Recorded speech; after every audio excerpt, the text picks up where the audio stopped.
Grave consequences. Germany will lose billions in a Brexit no deal, w.arns business leader. The chief executive of the German Chamber of Commerce, DIHK, Martin Wansleben, insisted the European Union is right to issue Britain with an ultimatum as talks continue. He warned a no-deal agreement is becoming increasingly likely and took aim at the pace of the ongoing Brexit negotiations. Mr. Wansleben said on March 30, 2019, the British are probably out of the EU.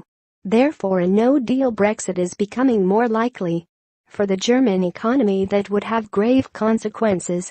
Brussels is rightly increasing pressure and giving the British an ultimatum. Because the sixth Brexit round of negotiations has ended with barely noticeable progress again.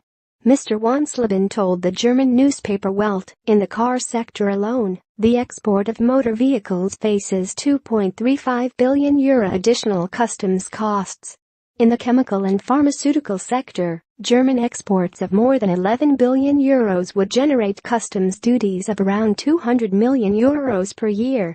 Mr. Wansleben said the figures underline the importance of a common single market and the free movement of goods in Europe for the German economy.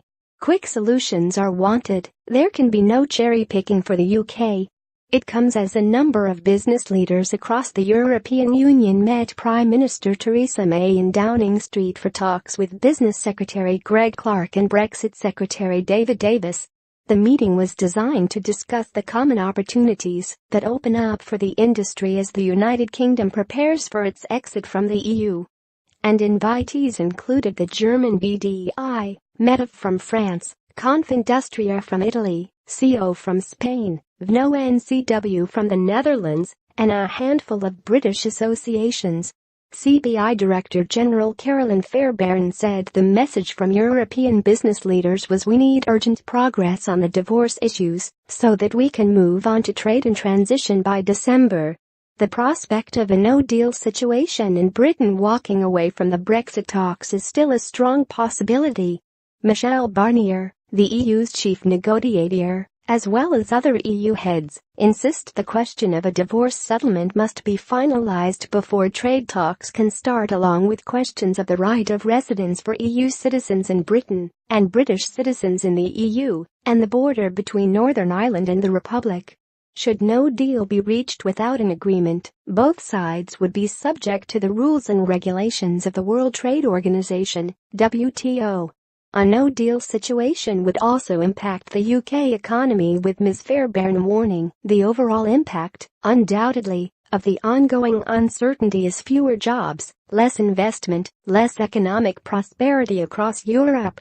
That was the mutual interest that was dominating today in the meeting, the idea that there is a win-win out here. Sometimes it feels like lose-lose. We can turn this round into win-win, and the next few weeks will be absolutely critical to that. Emma Marsagaglia, president of the lobbying group Business Europe, said it was crucial for progress to be made within 2 weeks in order for trade talks to be given the green light by EU leaders at December's summit. She told reporters in Downing Street, the message is that as businesses all over Europe we are strongly united. We are very concerned for the fact that we don't really see progress in the negotiation, and we know that there are 2 weeks to get to sufficient progress so that in the Council in December it can be decided to go on to phase 2. So, these 2 weeks are absolutely important. We need to have a transitional period where the UK stays in the customs union and single market because companies need certainty. She added, we don't want uncertainty. We are very concerned.